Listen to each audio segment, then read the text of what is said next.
18 ذوالحج تھا، جمعے کا ہی دن تھا، اور حضرت عثمان غنی رضی اللہ تعالیٰ عنہ روزے سے تھے، عصر کا وقت تھا، قرآن مجید کی تلاوت کر رہے تھے۔ حضرت امام حسن، امام حسین اور حضرت عبداللہ بن زبیر اور دیگر لوگ آپ کے دروازے پہ پہرا دے رہے تھے،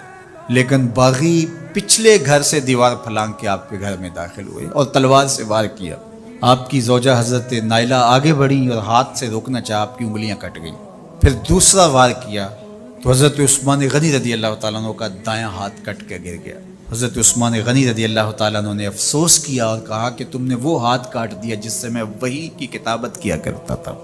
پھر اس کے بعد آپ پر 9 وار کیے گئے اور آپ کو شہید کر دیا گیا، اور آپ خون قرآن مجید پڑھتے ہوئے اس آیت پہ گرا، فَسَيَكْفِيكَهُمُ اللَّهُ وَهُوَ السَّمِيعُ الْعَلِيمُ۔ تو حضرت عثمان غنی رضی اللہ تعالیٰ عنہ مظلوم شہید کیے گئے، بھوکے اور پیاسے شہید کیے گئے،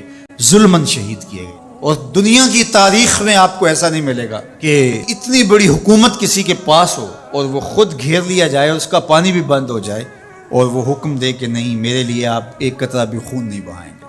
بلکہ آپ کے غلاموں نے جب تلواریں اٹھا لی تو آپ نے فرمایا کہ میرا حکم ہے کہ تم تلواریں نیچے رکھو، بلکہ میں تمہیں یہ آفر دیتا ہوں کہ جو غلام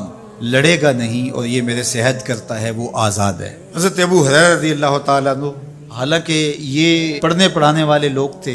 لیکن وہ بھی تلوار لے کے حضرت عثمان غنی کے دفاع میں آ گئے، لیکن حضرت ابو ہریرہ رضی اللہ تعالیٰ عنہ کو بھی حضرت عثمان غنی روک دیتے۔ تو حضرت عثمان غنی رضی اللہ تعالیٰ عنہ مظلوم شہید کیے گئے۔